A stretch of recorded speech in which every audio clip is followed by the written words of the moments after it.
species. We are in a code yellow. Instrument landing system is down. Backup systems won't come up. Every system's dead. These guys shut us down. Attention all controllers. We have a code red alert. We just about maybe 2 hours. After that, those planes low on fuel aren't going to be circling. They're going to be dropping on the White House lawn. I want every officer recalled and assembled in body armor with full weaponry in the motor pool in 5 minutes. It's time to kick it. Our own SWAT team's gone. Well, maybe they're just a little bit more creative than you think. Start looking for a new miracle. Who the hell is this? We don't need a loose cannon on this deck. You get the hell out of my office before I throw you out of my damn airport. You're the wrong guy in the wrong place at the wrong time.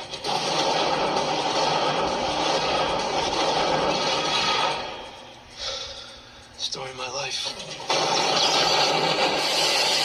They say lightning doesn't strike twice. That's how I spent Christmas last year. They were wrong. McLean, is this what you were expecting? Nah, this is just the beginning. Bruce Willis, Die Hard 2. Die Harder.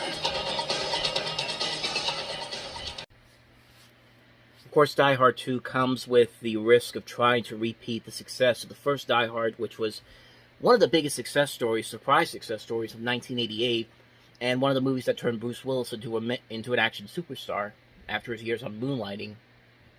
So there was a lot of high expectations with Die Hard 2. And, you know, many people said it was basically just a copy and paste of the first movie, but, you know, copy and pasting the first movie really isn't a bad thing if you're actually doing something pretty awesome with the second movie, which I think this movie does. But yeah, it's basically the same plot as the first movie. Instead of it taking place in a building, it's now taking place between an airport and an airplane up in the sky. But like I said, if it's done well, you could really get away with doing a copy and paste sequel. And it's pretty much what they do here, but it's still a lot of fun.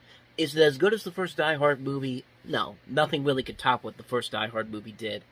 Although Die Hard with a Vengeance did come close, but we'll get to that when that movie comes out in '95. But I mean, for what Rennie Harlin had to do, the director of this, who stepped in for John McTiernan, and for a cast that includes not only original actors like Bruce Willis, Bonnie Bedelia, William Sadler, Reginald Bell Johnson as a cameo in the beginning of the movie. But you also have the inclusion of some notable names, people like William Atherton, Franco Nero, John Amos, Dennis Franz, Fred Thompson, Cole Meany, who you've seen in a bunch of movies. A lot of the henchmen are recognizable names in this movie. Like you see Vondi Curtis Hall, you see John Leguizamo, you see Robert Patrick, who was 1 year away from becoming a big part of a big summer sequel in Terminator 2. You've got this incredible cast here, and they just work with these parts really well. The action sequences are still really incredible. They do so much with the snow and the airport and all the stuff they could do with it. The airplane explosions in this movie are still some of the most incredible looking shots, action scenes you'll ever see. Like, the way these planes explode, it's practical effects, but they're practical effects done so well. Like, they really make you feel like they really make it feel like these are actual planes that are exploding all over this movie.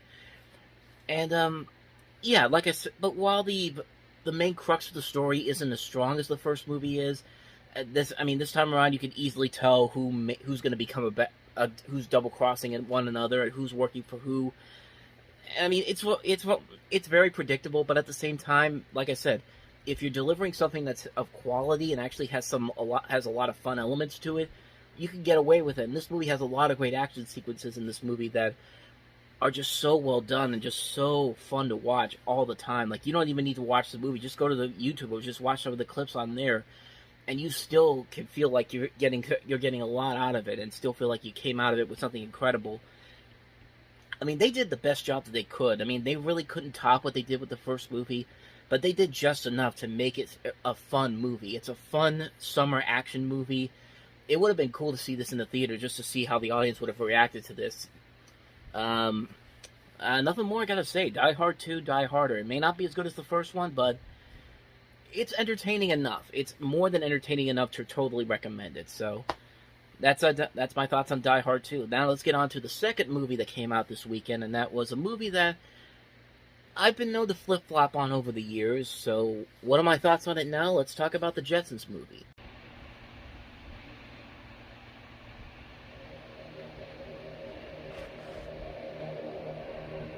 25 years ago, they brought us a startling vision of the future. And now, Help! Jane, stop this crazy thing!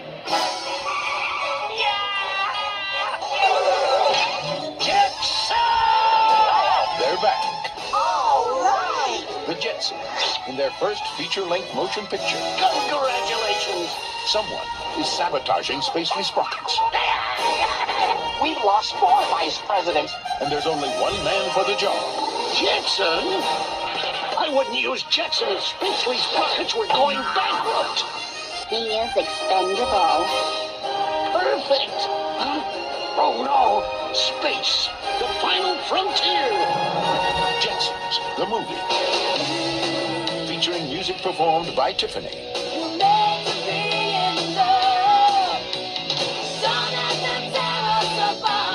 The first movie from the family that's truly ahead of its time. Universal Pictures presents a Hanna-Barbera production. Jetsons, the movie.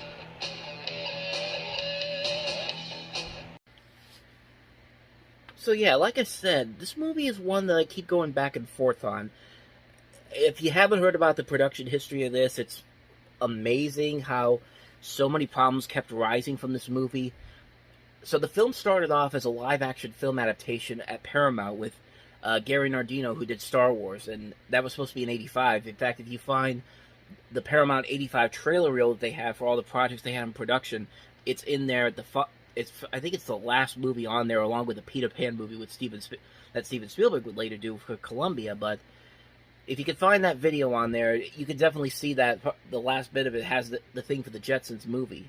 But that film never happened, and then Universal bought the rights to the Jetsons, and I think they bought their film rights to most of the Hanna-Barbera properties, if I'm not mistaken. But then the movie actually goes into production, and then a lot of the problems come into hand. Most of the major cast of this movie ended up getting... they came back, but most of them didn't make it through the production of the film. Dawes Butler, who was the voice of Elroy, he fell ill with a stroke and had pneumonia and died in 1988 before he could even record any lines for the movie. And they had Chris Zimmerman's the voice coordinator, Chris Zimmerman's son Patrick, come in to do the voice, and he would later go on to do the voice of Tyke and Tom and Jerry Kids. But then George O'Hanlon, who had voiced George Jetson in the original series and everything up to this point, he died during the middle of production, and he died in February of '89 after he finished recording his lines. I think he actually could only record 1 hour at a time, according to Andrea Romano, who you know is a prolific voice director. He was only recording an hour at a time due to his illness, and I think he had his final stroke while he was at the studio finishing his lines. And if that wasn't enough, Mel Blanc died during the production of this movie, July 10th. And so they had to replace him with Jeff Bergman, who would also do the film voices for George as well. And you could definitely tell when it's Jeff Bergman and when it's Mel Blanc, because the voices are not very synced up very well. But if you listen to certain tracks in the movie, you can tell what lines Bergman is recording and what lines Hanlon and Blanc are recording. And then just when you think that couldn't get crazy enough, Janet Waldo, who played Judy Jetson in the original series and for most of the series up to that point, she actually recorded her lines for the movie, but her lines were later replaced by Tiffany, the pop singer at the time, who was still kind of popular, but her popularity wasn't really as strong as it was 2 years prior to it. And Universal did this behind her back. So even though Waldo has some lines in the movie that are still in the film, Universal thought Tiffany's involvement would result in a bigger performance, and so much so that this was a big problem that Romano actually tried to get her name off the finished film, but eventually does show up in the credits of the film. But to say that Tiffany's voice really does not sound like the right voice for Judy Jetson is an understatement, because when in this movie she really does not have the right voice for Judy Jetson. Although I will admit, probably the best song she ever did in her career was You and Me, which you heard a little bit in that trailer there. If you listen to that song and watch the music video in the movie, it's pretty damn good. Like, I'm listening to this, I'm thinking, this is still a really good movie. I'm actually pretty surprised.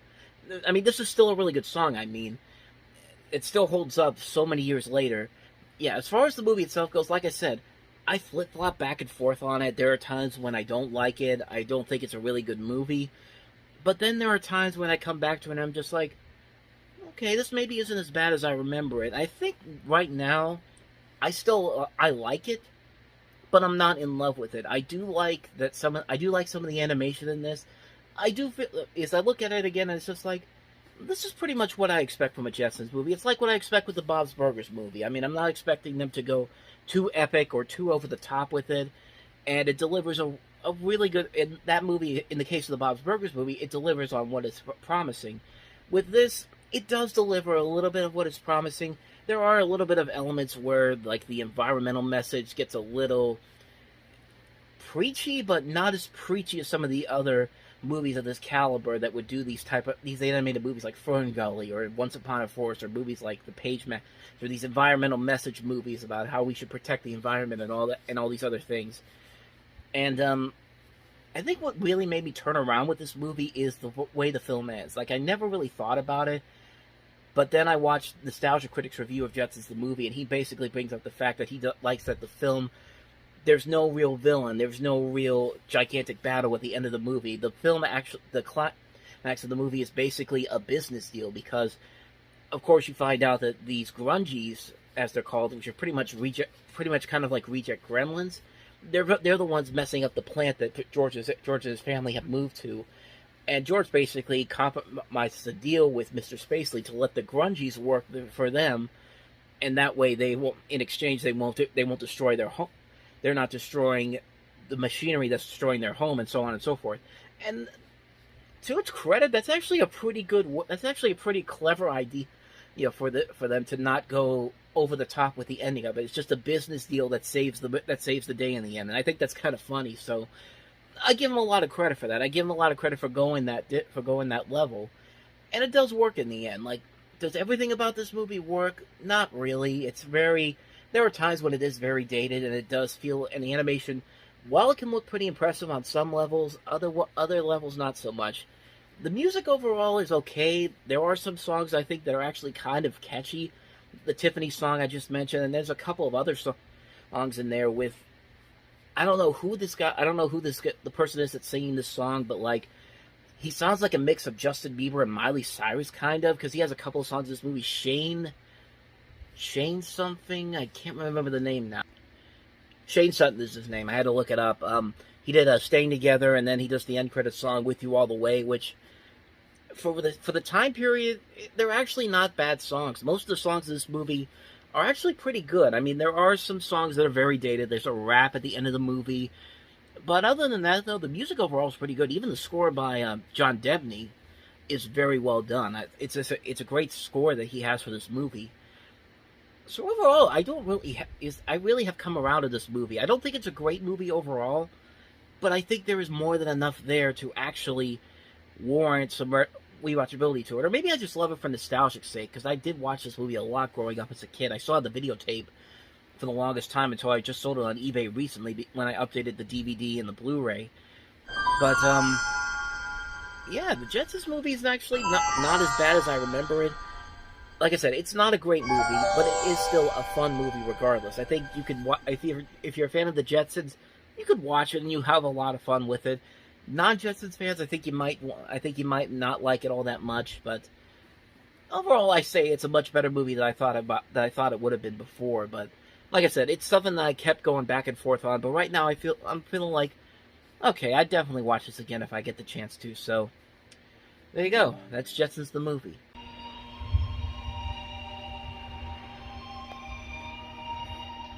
What's the matter? Seems like whenever anything good in my life happens, I'm just afraid I'm going to lose it. I really love you. What do you want? Get over here!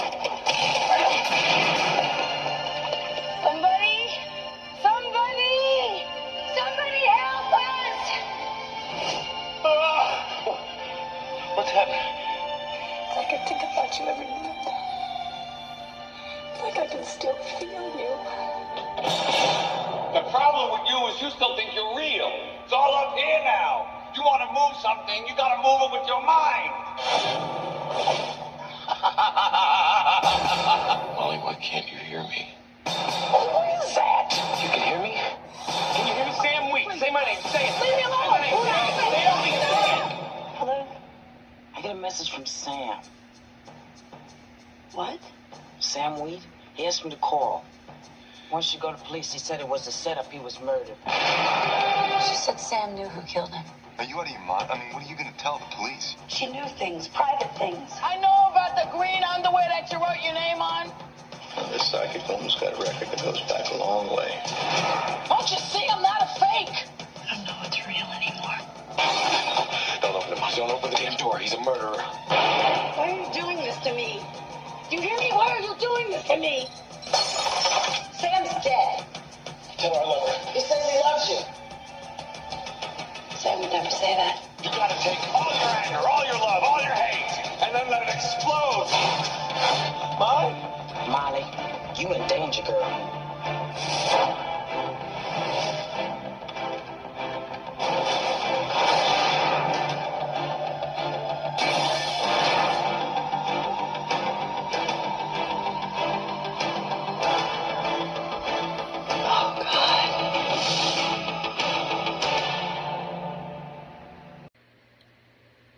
So yeah, I kind of like the Jetsons movie. I go back and forth on this movie. You know, for the longest time, I always considered it a style over substance movie. There were things about it that I did like the performances by Moore, Swayze, and Goldberg. But I thought the visuals were a little too jarring and a little too uneasy for the time. Like, they look kind of dated. And I thought the rest of the movie itself was kind of okay, but nothing special. Like the story, the script I think could have been written better. But over the years, I have looked it over, and I have to admit that the movie does get a lot better over time, and I think I do appreciate it more and more as one of those great romantic films of all time. The thing I still like about it is that the cast is still pretty good. You know, you could definitely believe the chemistry between Swayze and Moore, and that they would have the strong connection you could buy so easily. Whoopi Goldberg won an Oscar, of course, for her performance in this, and she does a good job here. You can see why she won the Oscar for this. You've got Tony Goldwyn playing a good antagonist in the film. Vincent Schiavelli, he's only in a couple of scenes, but he makes his parts memorable as well. Those visuals that I talked about that can be very jarring at times, but because this was filmed back in 1990, you can see more of the grainy film feel to it, like some of the stuff that feels very dated. It actually kind of works to the film's advantage. Like the shadowy demons in the movie, the ones that carry the people away in the movie, like that could have easily been laughably bad because the visuals are not really all that good. The noises they make, man, the noises whenever they take somebody, it's downright scary, man. I actually heard stories about how they actually used babies crying and slowed it down in post-production to make it sound like more like demons. It's kind of cruel, but it makes for those creatures I was talking about, it makes them more scarier than they could easily be. They could easily be laughably bad because the visual look of them isn't all that special, but the fact that they have those noises there, it's just like, it's creepy, man. It's creepy what they do in this movie. It still holds up. It still holds up to the very day. I love the ending of the movie where Carl sees Sam for the first time and he's all happy, and then he turns around and he sees his dead body at the window, and he's just like, oh shit, I'm dead. And then the demons come and all that. And I like that you never see him get descended into hell. It's just implied. It's a great scene and a great climax to the movie. And yeah, give a lot of credit to Jerry Zucker. You know, this guy had been mostly associated with the crew, with his brother, the crew behind the Airplane and the Naked Gun, the Police Squad. For his first solo outing as a director and a dramatic movie, nonetheless, he does a pretty good job with it. I mean, unfortunately, I don't think he's ever recaptured that same magic that he had before, because First Night, the movie he would make after this about 5 years later, didn't have that same effect, so he would have to go back to comedy, but he wasn't a bad dramatic director. It's one of those things where it's just like, I could see this guy directing more dramatic movies if he had gotten better material to work with. But, yeah, overall, Ghost, I think, has indeed improved over time. It's a movie that, it's dated, but it's the good kind of dated where you can look at it and be like, okay, this definitely works for the time period, and there's still a lot there that could work even for today. Like, I would think it's impossible to remake this movie today and do it in a modern setting, because I think it works perfectly the way it does here. It has some flaws to it. There's still some stuff in here that's kind of hit and miss, but it's still a pretty good movie overall. I would say I can see why it's considered one of the great romantic movies of all time, and you can see why it's what became one of the biggest hits of all time. So, yeah, that's Ghost for me. Let's move on to the next movie, and that is a re-release of a Disney animated classic, and that is The Jungle Book. Walt Disney Pictures presents The Return of the Jungle Book. Look for the bare necessities, the simple bare necessities. Forget about your worries and your strife. It's the unforgettable story of Mowgli, the boy who was raised by wolves and befriended by a bear. I'll learn them all I know. That shouldn't take too long. Now together, they're getting tangled up. So nice to see you. In the wildest adventure of all. You better believe it. It's a journey filled with surprises. You eat ants? You're gonna love the way they tickle. Danger. The tiger. Mowgli, look out! And fun. Baloo! Somebody do something with that kid. This summer, join Mowgli, Baloo, Bagheera, Kaa, and King Louie. That's me. As they take off for the swingin'est jungle party ever. I want to be like you. I like being a bear. I want to walk like you. Talk like you. Go! Gee, Pop, you forgot to say halt. Walt Disney's classic, The Jungle Book.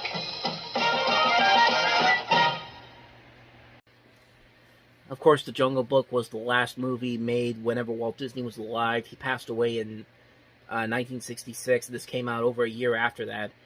So, I mean, it's one of those things where you could still see Disney's lasting effect on the movie because this was the last film he made while he was still alive. And the movie still holds up to this very day. It's a movie that I think really is one of the definitive classic Disney films. It's one of those movies where everything about it works. I think the songs are memorable. You can always look for a song in this movie to hum and listen to or sing out loud for no particular reason. You just remember it. It's just like, okay, I don't feel like starting to sing it right now. But the characters are memorable as well. The animation overall is very well done. It's a perfect trifecta of everything coming together to make it for a version of the Rudyard Kipling story that's very different from the book, but still holds up to this very day. And made probably one of the only really good live-action Disney remakes in the 2016 Jungle Book, which really still holds up, which I watched again recently. That film still was pretty damn good. Like, it's very much the same movie as this, but they do so much in that one that's different from that movie, and I think it does still hold up on its it can definitely still hold up on its very own. And the original animated Jungle Book still is very good. It's a good Disney movie, a fun Disney movie. You can still see that magic that Walt Disney still had when they were making this movie. It's a classic movie. What more do I need to say about the original Jungle Book? So let's go ahead and move on to the next movie. The second of two movies Rennie Harlin directed over the course of a week that went into theaters, and that was The Adventures of Ford Fairlane.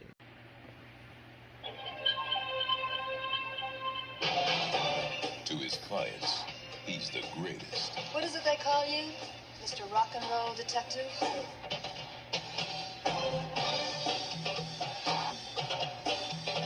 To everyone else, he's just a dick.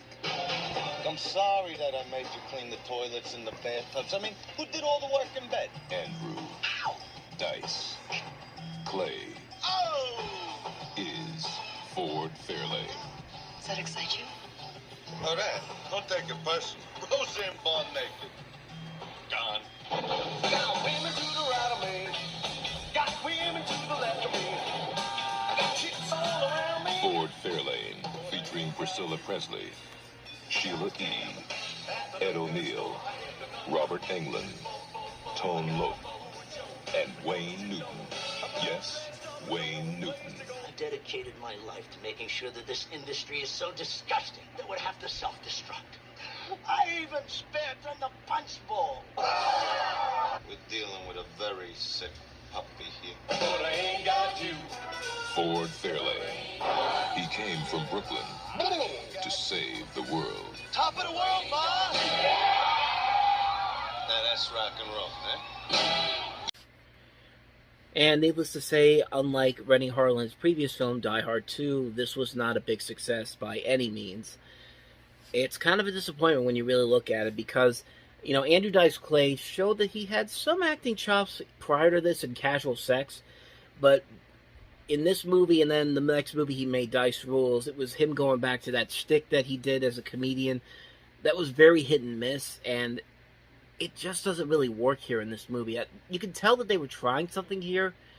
There were some elements here where it does look like they're trying to go for like an over-the-top action comedy, something like Buckaroo Banzai in a way. But I don't know, it doesn't work as well as it does. You have a great cast here.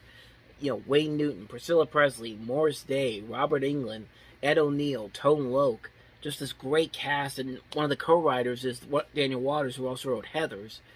And it just doesn't work here. I mean, it's a movie that I think has a lot of intentions to it that could make for a pretty fun, over-the-top action comedy, but it's just not there because the leading actor isn't really all that convincing. He's just playing Andrew Dice Clay, the comedian, as an actor, as a character that's not even all that good.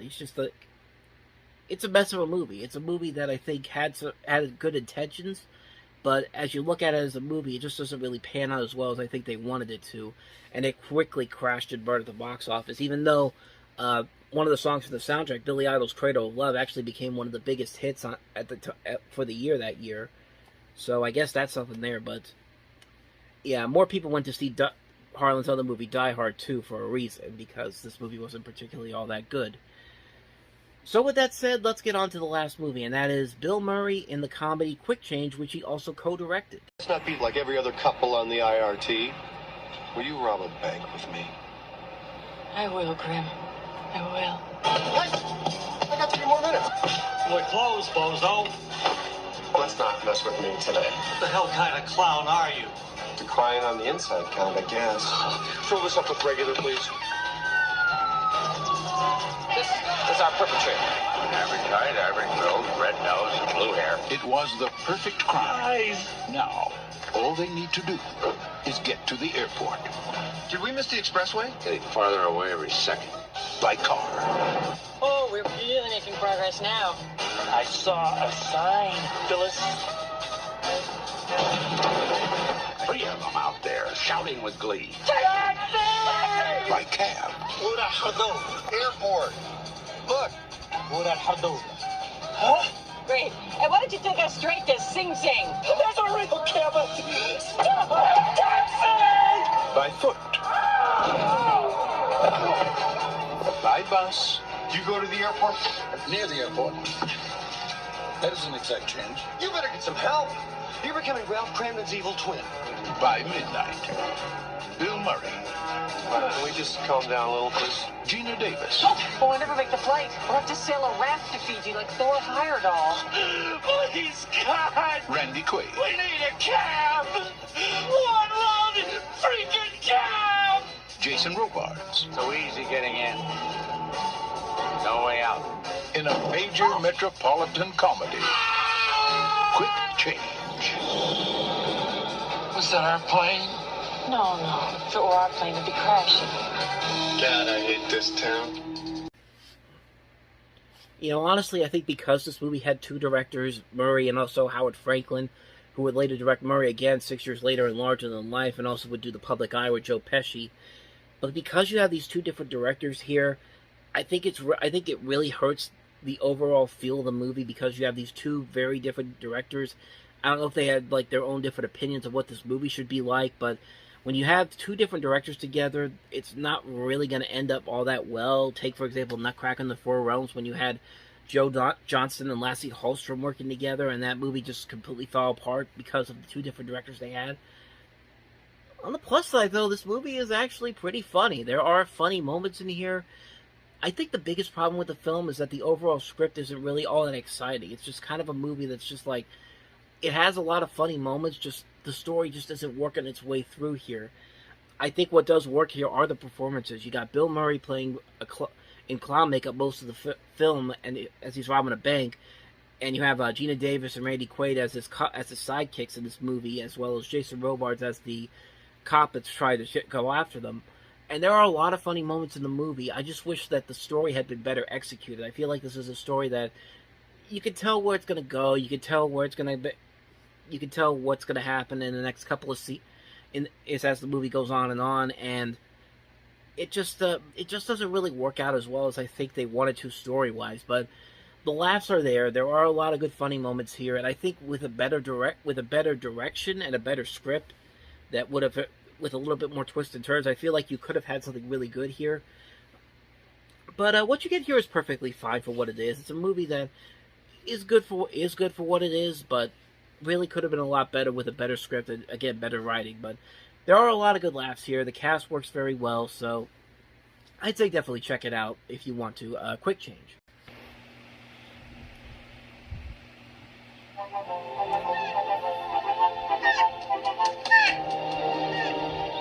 The Jennings family has just moved to the small town of Connive. Oh, Ross, smell that air. Oh, God. In search of a simpler life. Want to blow up a bullfrog? Okay. It's the perfect place. Goodbye crime, goodbye grime. Except for one pesky little problem. Come with me and look at the web. The web? I have a Terrible fear of spiders. Come on, we live in the country now. It's time to work through this irrational, paralyzing terror. It's not irrational.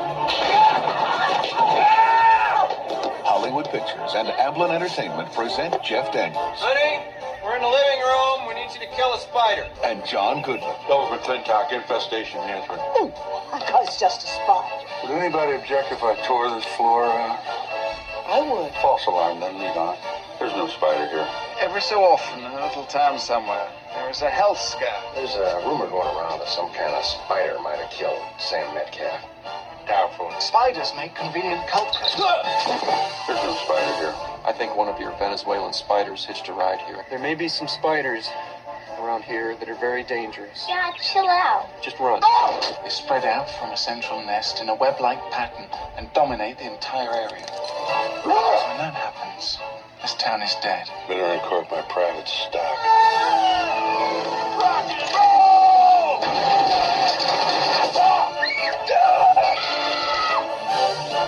Hollywood Pictures and Amblin Entertainment present Arachnophobia. 8 legs, 2 fangs, and an attitude. Perk up, Lloyd. If we find the spider that did this, you can arrest him. Arachnophobia. A thrill-omedy. So as you can probably tell, this movie has a lot of influence from films like Kingdom of the Spiders and most notably Alfred Hitchcock's The Birds, except Place with Spiders. In fact, it's weird because some of the advertising of this movie actually had it more similar to stuff like Jaws and can't remember the other movie now.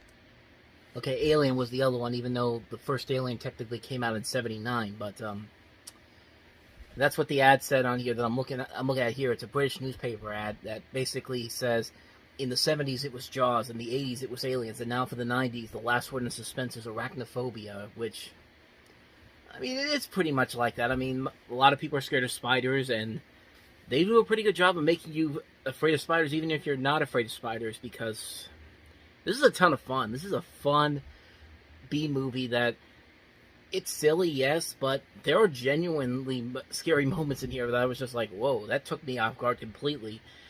And coincidentally enough, the day I'm posting this, June 2nd, they actually announced that they're remaking this movie with Christopher Landon, the director of Freaky and the Happy Death Day series, which, good movies all in all, but I don't know if you can make this work in a modern setting. I mean, I'll give Landon his credit for his past works. Maybe this could work here, but I don't know. I mean, we'll see what happens. But in terms of the original movie is a fun movie. It's a fun B-movie throw ride. You got Jeff Daniels in here, John Goodman, Harley Jane Kozak. You also have some other notable names here: Stuart Pankin, Kathy Kinney, who would later be on the Drew Carey Show, Julian Sands. Just a great good cast overall, and Yeah, the visuals in here are actually pretty nice, and the spiders do legitimately look terrifying. I mean, it's amazing how they make these little spiders look as insane as they do in this movie. Like the scene where, like you see the scene in the trailer where the spiders just keep growing from the sink and all that. It's just like, ugh. But yeah, it's a great movie. Interestingly enough, though, one of the things about this movie that I thought was very interesting was that this is actually one of the movies that I think this is the movie that temporarily broke Steven Spielberg from Disney, because of what happened was there was a new Roger Rabbit short that came out that summer, Roller Coaster Rabbit, which is probably my favorite of the three shorts. Great animation, great comedy all around. Steven Spielberg actually wanted to put that short on Arachnophobia. However, Disney decided to put it on Dick Tracy instead, and Steven Spielberg apparently was not happy about that, and that actually caused the cancellation of another short that was supposed to come out in '91. And I don't know if this is true or not, but I think that Steven Spielberg's Peter Pan movie that he was working on, which would later become Hook, I think he was working on this at Disney, and then after all this happened, he took that over to Sony, and it took a while for them to get another Amblin Entertainment movie. I mean, there was a Far Off Place in '93, but after that, I don't think it was until... It was a long time ago. It was a long time. I think it was the BFG, I think it was, in 2016, when the Amblin Entertainment came back into the fold. And then most recently, it came back in with West Side Story, with the movie going over from 20th Century Fox over to Disney.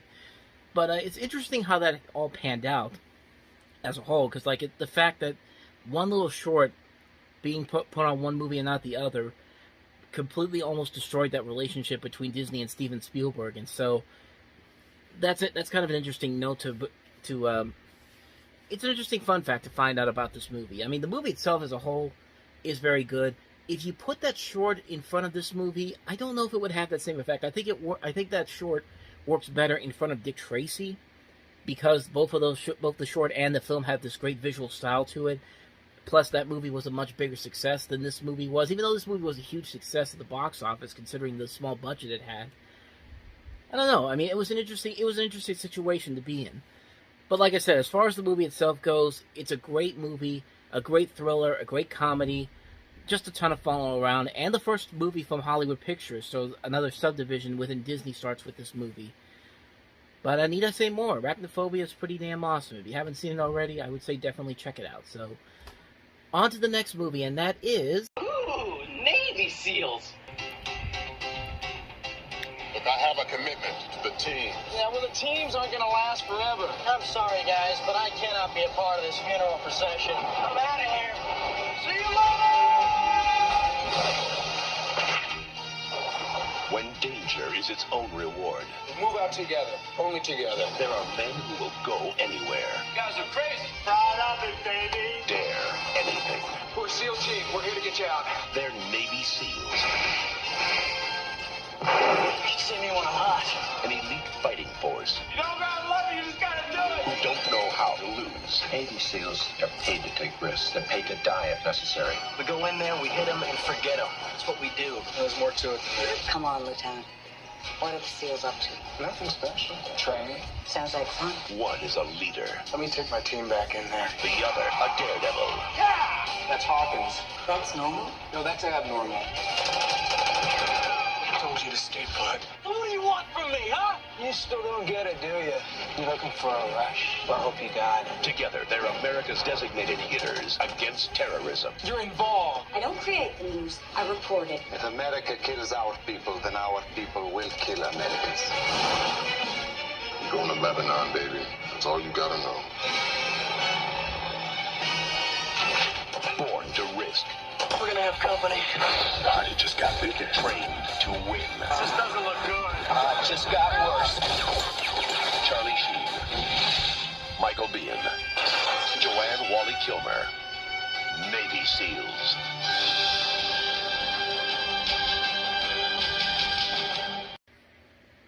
Oh, I'm sorry. I thought I was watching another Hot Shots movie. Doesn't this feel like a movie that Hot Shots would have parodied? I mean, Charlie Sheen even looks like his character from the Hot Shots movies.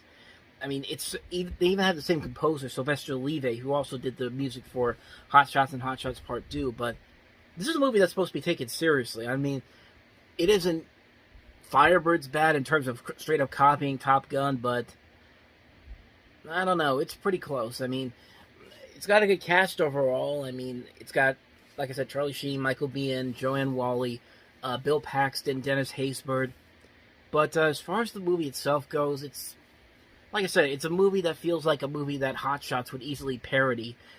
And you would look at this trailer and think, this is pretty much a Hot Shots movie, except taken seriously, and that's not a good thing. Hot Shots works because you're supposed to laugh at it being taken so seriously. It's intentional. It's a parody. It's a parody that works. This is a parody that doesn't work, and it's not even a parody. It's supposed to be taken seriously, and yeah, it's a movie that you can easily make fun of. It's not a good movie. It's pretty forgettable. It's almost instantly forgettable. I should say it's more forgettable now, especially after Hot Shots really... This really looks like a movie that Hot Shots was trying to be... This was being, except Hot Shots was making fun of it intentionally. This movie doesn't even feel... I don't even think this movie knows how much it's copying all the other movies like Top Gun and Firebirds and Days of Thunder and all those movies like that. But, I got nothing more to say. That's Navy SEALs. So, on to the last movie, and that is Marlon Brando and Matthew Broderick starring in The Freshman. That'll be downstairs. He was just a kid from Vermont, without an MBA, a resume, or even a reference. All he wanted was a job. Be at this address tomorrow afternoon at 2 o'clock. Yet, on his very first interview... God almighty. Clark, this is my uncle, Carmine Sabatini. I bet I know what you're thinking, a resemblance, right? I can't believe it. They made him an offer. I want you to take this totally legitimate work for $1,000 a week. And I know that you're not going to disappoint me. He couldn't possibly refuse.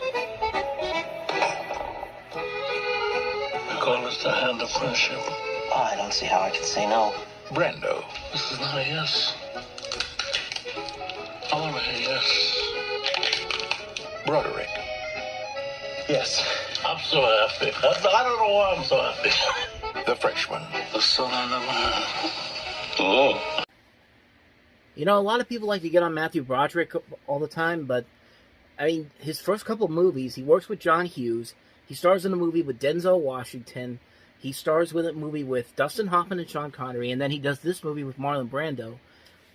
Not a bad start to your career, honestly, and The Freshman, it looks like it's a one-joke premise, like the fact that the guy that Broderick's working for looks exactly like Don Corleone from The Godfather, but the way this movie manages to take a one-joke premise, expand it out the way it does, to where it actually works out in the end, I gotta give this movie a lot of credit for making this work as much as it does, because this is a really good movie. This is a movie that a lot of people I don't think really talk about all that much, but it's a movie that's definitely a lot better than I think the trailers give it off to be. Like I said, it feels like a one-joke premise, but the way they make it work into the story, this is a well-written movie.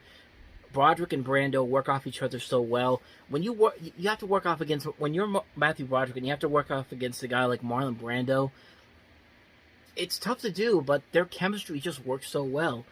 And even though Marlon Brando is clearly playing a character that's reminiscent to Corleone from the Godfather movies, he makes this character his own, and it doesn't feel... It's similar, and it's similar, but it's not too similar where it can get old real fast. It just works so well for what they're trying to do here. It's very funny. It's very well written. It's a very underrated movie. I can't recommend this movie enough. If you haven't seen The Freshman, I highly recommend checking it out. You're missing out on probably one of the most underrated comedies of all time. Sadly, not a lot of people really talk about it, but it's definitely worth a watch. If you're looking for a movie if you're looking for a good comedy from the 90s that's very underappreciated, you'll definitely find it with this movie. The Freshman, can't recommend it enough. Definitely check it out.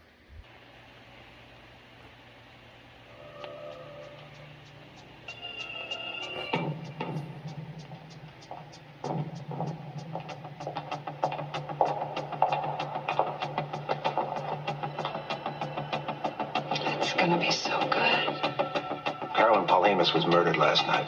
Some creep got into her place somehow and strangled her. It looks like she was raped. Rusty, I want you to handle this case personally. You're the only one around here I can trust. Just catch me a bad guy. You're in charge of this investigation. There are 150 lawyers down there. They couldn't find one who didn't sleep with her. Find out which of the creeps she put away is out on parole. She's dead, and you're still obsessing. You were in Carolyn's apartment the night she was killed. We've got the fingerprint results. There's a call from your house to hers that night. This is absurd. Go ahead, play cool. I know. You killed her. You're the guy. Why did you tell me about you and Carolyn? This is my life. We're not talking about some gossip. But indeed, you will go to trial. You're still in love with her.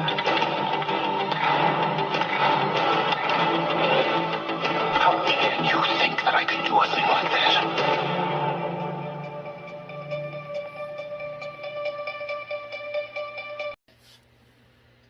Of course, this is based off of the novel by Scott Turow. It actually came out in 1987, but they actually had already started work on the movie in 86 over at United Artists before it eventually moved over to Warner Brothers. And as far as the movie itself goes, it's really good. It's a really good courtroom thriller. It's a good thriller in general because mostly because of Harrison Ford. Usually Harrison Ford doesn't pick a bad movie. Every once in a while, maybe he'll pick a movie that's very underwhelming, but he will usually give it his all, and this is one of those movies where he's definitely given it his all in this performance. And you have a great cast here. Greta Scacchi as the woman who eventually gets killed, Bonnie Bedelia playing Ford's wife, Brian Dennehy, Raul Julia, Paul Winfield, Greta Scacchi. I just mentioned Greta Scacchi, But yeah, it's a great thriller. It's a thriller that definitely keeps your interest throughout the course of the movie. You keep wondering whether or not Ford actually did this or was behind this, or as somebody who's never read the book before, your interest keeps getting piqued about how this is going to go. Like, how is this going to pan out in the end? And it does lead to a good thriller. It's a good thriller in general. Like, you have a great writing here, a good direction, good acting, a great score by John Williams, and a great cast to work off of. It's a very good movie. It's a really solidly made film. And it was a huge hit at the time. I think it made something like around $83 million, which is unprecedented for a thriller like this. Usually a lot of courtroom thrillers don't usually make that kind of money, especially during the summertime, but this was one of those rare successes that really surprised a lot of people, and especially in a summer where usually in a season where you have the big blockbusters, big sequels, big budget movies, but here's this movie that comes around, really surprises everybody, and it's just like, you can see why. It's a well-made movie.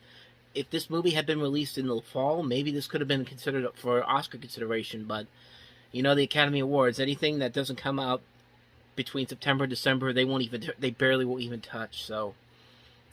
But anyway, yeah, that's Presumed Innocent, and need I say more? It's a pretty good movie, so let's go on to the next movie. A very interesting movie, to say the least. It's John Ritter in Problem Child. Kids, they're the hope of the future. You two really must have a lot of fun together. Yeah, these little rascals really make life worth living. But Ben and Flo have a problem. Are you absolutely sure there's no hope? Oh, none whatsoever. Florence, why can't we adopt? Okay, let's get a kid. Okay, you want a little baby. Well, old baby's a little. There's no problem there. Just this morning, I came upon a 7-year-old. Smart as a tack. A little rambunctious. But weren't we all at that age? Oh, he does look very presentable in that little bow tie. He's evil. That's a wicked mind. Look what he did in art class. Skeletons, headless corpses. No, please, don't hyperventilate. Either Junior goes or you find yourself some new nuns. Hey, we must have gotten the pick of the litter. Look, everyone's come out to see him off. I would like to proudly present the newest member of the Healy family, Junior. He's got the face of an angel. It's the devil. I hope you guys are insured. He's got a special way with pets. Poor Fuzzball. He'll never be the same. He's got the keys to the car. My new car!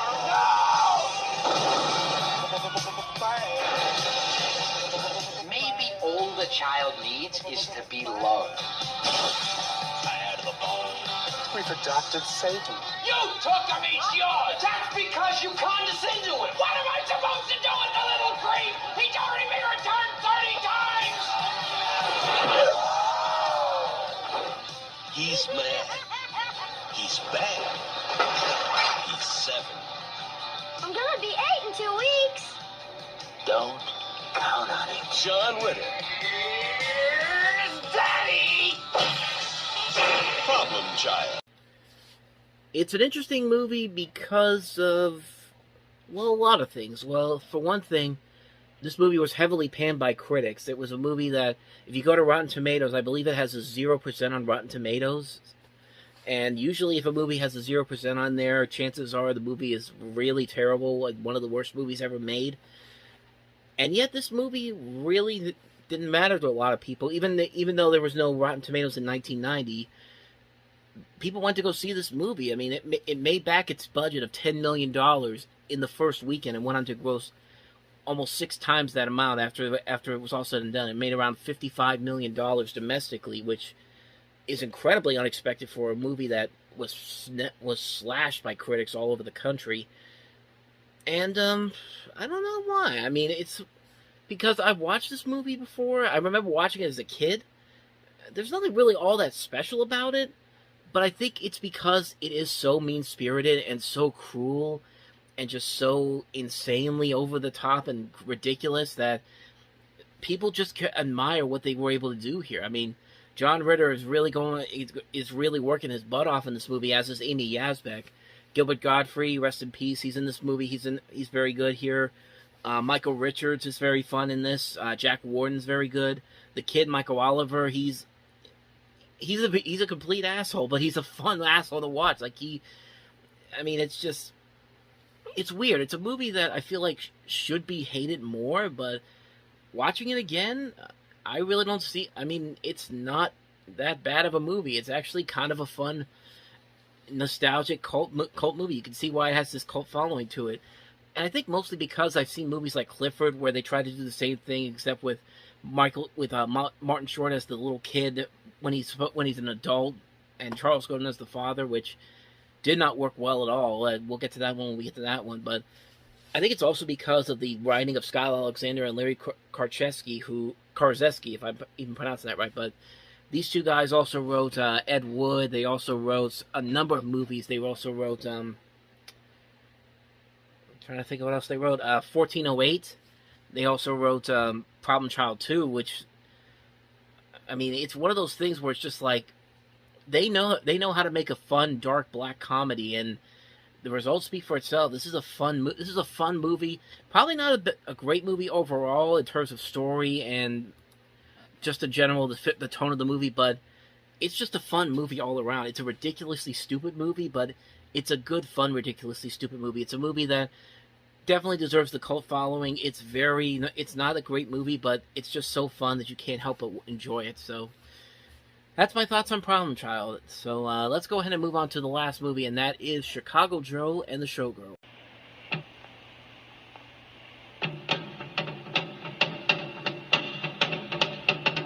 The year is 1944. On the 6th of June, the Allies landed on the Normandy beaches. On September 8th, the first V-2 rocket fell on London. On October 3rd, Lieutenant Ricky Allen met Georgina Grayson.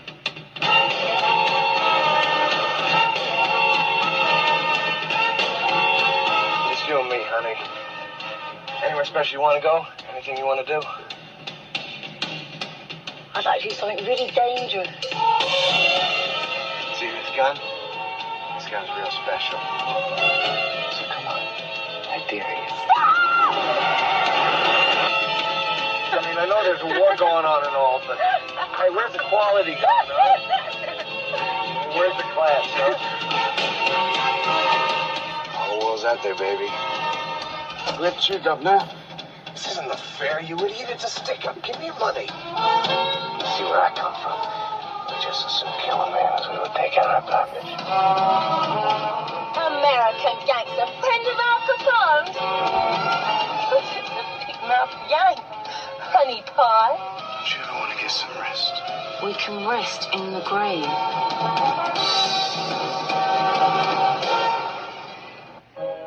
Kiefer Sutherland, Emily Lloyd, Patsy Kensit, Chicago Joe, and the Showgirl. This comes from Bernard Rose, who we looked at another one of his movies a couple of years ago with Paper House, and he would after this he would do Candyman in '92. So he has some decent films to his credit, and this is a pretty decent film. It's not a great movie all around, but it has enough in there to really appreciate it. Mostly from the casting of Kiefer Sutherland and Emily Lloyd, and also Patsy Kensit. You also have Liz Fraser, John Lahr, Harry Fowler, and it's a pretty enjoyable movie. Is it a great movie? Probably not, but it's a movie that I think works well because of the performances given to these people.